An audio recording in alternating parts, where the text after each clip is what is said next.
నమస్కారం. బైబిల్ చరిత్ర అనగానే మనకు వెంటనే ఎంతోమంది రాజులు, ప్రవక్తలు గుర్తొస్తారు కదా. కాని ఈరోజు మన విశ్లేషణలో ఒక అద్భుతమైన, అత్యంత శక్తివంతమైన స్త్రీమూర్తి గురించి లోతుగా తెలుసుకోబోతున్నాం. ఆమె దెబోరా, ఇజ్రాయేలు ప్రవక్తి, అలాగే న్యాయాధిపతి. సరే, ఇక ఏమాత్రం ఆలస్యం చేయకుండా ఈ ఆసక్తికరమైన ప్రయాణాన్ని మొదలుపెడదాం. ఒక్కసారి ఊహించుకోండి, ఒకవైపు అత్యాధునిక ఆయుధాలతో ఏకంగా 900 ఇనుప రథాలతో దూసుకొస్తున్న మహాసైన్యం, మరోవైపు ప్రశాంతంగా ఒక ఖర్జూర చెట్టు కింద కూర్చున్న ఒక స్త్రీ. వినడానికే చాలా ఆశ్చర్యంగా ఉంది కదూ. అసలు చేతిలో ఎలాంటి ఆయుధాలు లేని ఆమె అంతటి భయంకరమైన సైన్యాన్ని ఎలా మట్టికరిపించింది? ఆ కాలంలోనే ఆమె ఒక రియల్ లైఫ్ వండర్ వుమెన్గా ఎలా చరిత్ర సృష్టించిందో ఇప్పుడు మనం వివరంగా చూద్దాం. అయితే ఈ అద్భుతం ఎలా జరిగిందో అర్థం చేసుకోవాలంటే మనం సుమారు 3200 సంవత్సరాల క్రితం నాటి పరిస్థితుల్లోకి వెళ్ళాలి. ఇజ్రాయేలు చరిత్రలో అదొక చీకటి అధ్యాయం. ప్రజలకు ఒక బలమైన నాయకత్వం ఎంతగానో అవసరమైన అత్యంత కఠినమైన కాలమది. అసలప్పుడు ఏం జరిగిందంటే, న్యాయాధిపతుల గ్రంథం 3వ అలాగే 4వ అధ్యాయాలు చూస్తే మనకొక విషయం స్పష్టంగా అర్థమవుతోంది. న్యాయాధిపతి అయిన ఏహూదు కాలంలో ఇజ్రాయేలీలు దాదాపు 80 ఏళ్లపాటు చాలా ప్రశాంతంగా బతికారు. అంతా బాగుంది అనుకున్న సమయంలో ఆయన మరణించడం, ఆ తర్వాత ప్రజలంతా విగ్రహారాధనలో పడిపోవడం జరిగాయి. దీనికి ఫలితంగా కనానీళ్ల రాజైన యాబీను చేతిలో వారు ఏకంగా 20 సంవత్సరాలపాటు అత్యంత దారుణమైన బానిసత్వాన్ని అనుభవించాల్సొచ్చింది. ఇక్కడ మనం ముఖ్యంగా మాట్లాడుకోవాల్సింది ఆ 900 అనే సంఖ్య గురించి. ఆ రోజుల్లో ఇనుప రథాలు అంటే నేటి కాలంలో ఆధునిక యుద్ధ ట్యాంకులతో సమానమన్నమాట. యాబీను రాజు సైన్యాధ్యక్షుడు సిసరా చేతిలో ఉన్న ఈ 900 ఇనుప రథాలు ఇజ్రాయేలీలను ప్రాణభయంతో వణికించాయి. ఆ కఠినమైన అణచివేతను ఎదిరించే కనీస ధైర్యం లేక వారంతా అలా స్తంభించిపోయారు. సరిగ్గా ఆ భయానకమైన, నిరాశాజనకమైన సమయంలోనే దేవుడు ఒక అసాధారణమైన నిర్ణయం తీసుకున్నాడు. పురుషులకే అన్ని అధికారాలు ఉండే ఆ ప్రాచీన కాలంలో ఒక స్త్రీని అద్భుత నాయకురాలిగా ఎంచుకున్నాడు. ఆమె దెబోరా, ఆ ఖర్జూర చెట్ల కింద కూర్చున్న నాయకురాలు ఆమె. అయితే ఇక్కడొక విషయం గమనించాలి. దెబోరా అనగానే కేవలం కోర్టుగదిలో కూర్చుని తీర్పులు చెప్పే నేటి కాలపు జడ్జ్ అని మనం అనుకోకూడదు. ప్రాచీన హిబ్రూ సంప్రదాయంలో ఆమెను ఒక మిష్పాత్ అంటారు. అంటే కేవలం వివాదాలను పరిష్కరించే నాయకురాలు మాత్రమే కాదు, పౌర పరిపాలన అందించే పాలకురాలు మరియు దేవుని వాక్యాన్ని ప్రజలకు వినిపించే ఆధ్యాత్మిక మార్గదర్శకురాలు కూడా. ఇన్ని బాధ్యతలను ఒకేసారి మోసిన బహుముఖ ప్రజ్ఞాశాలి ఆమె. మరి ఆమె రోజువారీ జీవితం ఎలా ఉండేదో తెలుసా?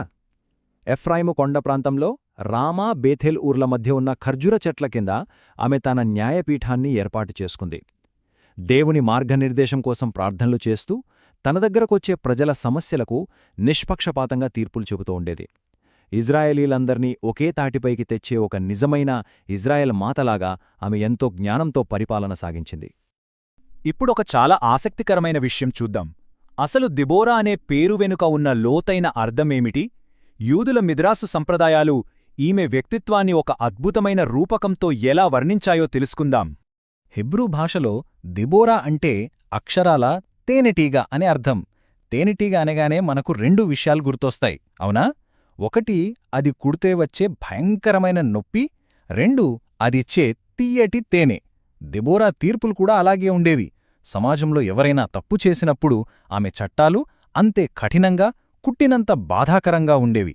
కాని అదే సమయంలో నీతిగా జీవించేవారికి ఆ పరిపాలన స్వచ్ఛమైన తేనెలాగా ఎంతో మధురమైన ఆశీర్వాదాలనిచ్చేది. భలే పోలిక కదా. ఇంతేకాదండోయ్, డెబోరాలో తేనెటీగకు ఉండే మరిన్ని లక్షణాలు కూడా స్పష్టంగా కనిపిస్తాయి. ఒక తేనెటీగ తన గుంపు నాయకుడిని నమ్మకంగా అనుసరించినట్లు, అలాగే తన స్వంత లాభం కోసం కాకుండా మొత్తం తేనెపట్టు కోసం మకరందాన్ని సేకరించినట్లు దెబోరా కూడా అంతే నిస్వార్థంగా పనిచేసింది. తన స్వంత కీర్తి ప్రతిష్టల కోసం ఆమె ఏనాడూ ప్రాకులాడలేదు. అత్యంత వినయంతో, క్రమశిక్షణతో కేవలం ప్రజల శ్రేయస్సు కోసమే ఆమె తన జీవితాన్ని అంకితం చేసింది. ఇప్పుడు ఆమె జీవితంలో అత్యంత ఉత్కంఠభరితమైన ఘట్టం వైపు వెళ్దాం. అదే తాబోరు పర్వత యుద్ధం. కేవలం న్యాయాలు చెప్పే స్థానం నుంచి కానానీయుల క్రూరమైన సైన్యానికి వ్యతిరేకంగా అత్యంత వ్యూహాత్మకమైన సైనిక నాయకురాలిగా దెబోరా ఎలా మారిందో ఇక్కడ మనం చూడొచ్చు. ఆ యుద్ధ సన్నాహాలు ఎలా జరిగాయో చూస్తే ముందుగా దెబోరా ఇజ్రాయెల్ సైనికాధికారి అయిన బారాకును పిలిపించింది. 10,000 మంది సైన్యంతో తాబోరు పర్వతం మీదికి వెళ్లాలని దేవుని ఆజ్ఞను స్పష్టంగా వినిపించింది. అయితే ఇక్కడొక ట్విస్ట్. బారాకు ఆమెకున్న ఆధ్యాత్మిక శక్తిని ఎంతగా నమ్మాడంటే, నువ్వు నాతో వస్తేనే నేను యుద్ధానికి వెళ్తాను, లేదంటే ఒక్క అడుగుకూడా ముందుకు వేయను అని ఖరాఖండిగా చెప్పేశాడు. సరే అని దెబోరా అంగీకరించింది. కాని ఆ వెంటనే ఒక సంచలన ప్రవచనాన్ని కూడా పలికింది. ఆ ప్రవచనం ఏమిటి? అసలు ఆ యుద్ధంలో చివరకు జరిగిన ఆ షాకింగ్ ముగింపు ఏమిటో ఇప్పుడు మనం తెలుసుకుందాం. న్యాయాధిపతులు 4వ అధ్యాయం 9వ వచనంలో దెబోరా పలికిన ఆ మాటలు చాలా కీలకమైనవి. ఆమె బారాకుతో ఏమన్నదంటే, ఈ యుద్ధంలో విజయం వల్ల నీకు ఎలాంటి ఘనత దక్కదు, ఎందుకంటే యెహోవా సిసిరాను ఒక స్త్రీ చేతికి అప్పగిస్తాడు. ఒక్కసారి ఆలోచించండి, ఆ కాలంలో మహాక్రూరుడైన ఒక సైన్యాధ్యక్షుడిని ఒక స్త్రీ వధించడమనేది ఎవరూ కలలో కూడా ఊహించలేని విషయం కదా. మరి ఆ ప్రవచనం ఎంత నాటకీయంగా నెరవేరిందో మీరే చూడండి. ఇజ్రాయేలు సైన్యం అద్భుతమైన విజయం సాధించింది. ప్రాణభయంతో ఆ సైన్యాధ్యక్షుడు సిసిరా యుద్ధభూమి నుండి పారిపోయి యాయేలు అనే ఒక స్త్రీ గుడారంలో దాక్కున్నాడు. అతను అలా గాఢ నిద్రలోకి జారుకున్నాడో లేదో యాయేలు ఒక గుడారపు మేకును తీసుకుని అతన్ని వధించింది. దెబోరా చెప్పినట్లే అక్షరాలా జరిగింది. ఆ మహావిజయం యొక్క పూర్తి ఘనత ఒక స్త్రీకే దక్కింది. ఇంతటి అసాధారణమైన చారిత్రాత్మక విజయం తర్వాత ఈ ఘట్టాన్ని భవిష్యత్తు తరాలు ఎప్పటికీ గుర్తుపెట్టుకునేలా దెబోరా ఒక అద్భుతమైన పని చేసింది. అదే దెబోరా విజయగీతం. చరిత్రపరంగా అలాగే సాహిత్యపరంగా అత్యంత ప్రాముఖ్యత ఉన్న ఈ దెబోరా గీతం గురించి మనం ఖచ్చితంగా తెలుసుకోవాలి. న్యాయాధిపతుల గ్రంథం 5వ అధ్యాయంలో ఉన్న ఈ గీతం క్రీస్తుపూర్వం 12వ శతాబ్దానికి చెందిందని చరిత్రకారులు చెబుతారు. ఇన్ని సంవత్సరాల అణిచివేత తర్వాత ఇజ్రాయేలీలు సాధించిన ఆ మహావిజయాన్ని సెలబ్రేట్ చేసుకుంటూ తమకు అండగా నిలిచిన దేవుని శక్తిని కీర్తిస్తూ దెబోరా స్వయంగా రచించి పాడిన అద్భుతమైన స్తుతిగీతమిది.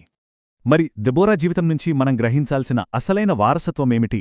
ఒక తీవ్రమైన సంక్షోభ సమయంలో ఆమె కనబరిచిన ఎవరికీ తలొగ్గని ధైర్యం, అత్యంత క్లిష్ట పరిస్థితుల్లో కూడా ఆమె చూపిన నిష్పక్షపాతమైన న్యాయం, పరిపాలనా బాధ్యతలను సమర్థవంతంగా నిర్వహిస్తూనే ఆధ్యాత్మిక భక్తిని ఏమాత్రం వదలకుండా ఆమె నిల్చిన తీరు, ఇవన్నీ దెబోరాను చరిత్ర పుటల్లో ఎప్పటికీ నిలిచిపోయే ఒక నిజమైన వండర్ వుమాన్గా మార్చాయనడంలో ఎలాంటి సందేహం లేదు.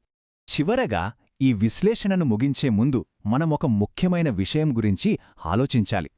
నేటి ఆధునిక కాలంలో కూడా మనం అనేక రకాల సంక్షోభాలను, సవాళ్లను ఎదుర్కొంటున్నాం కదా.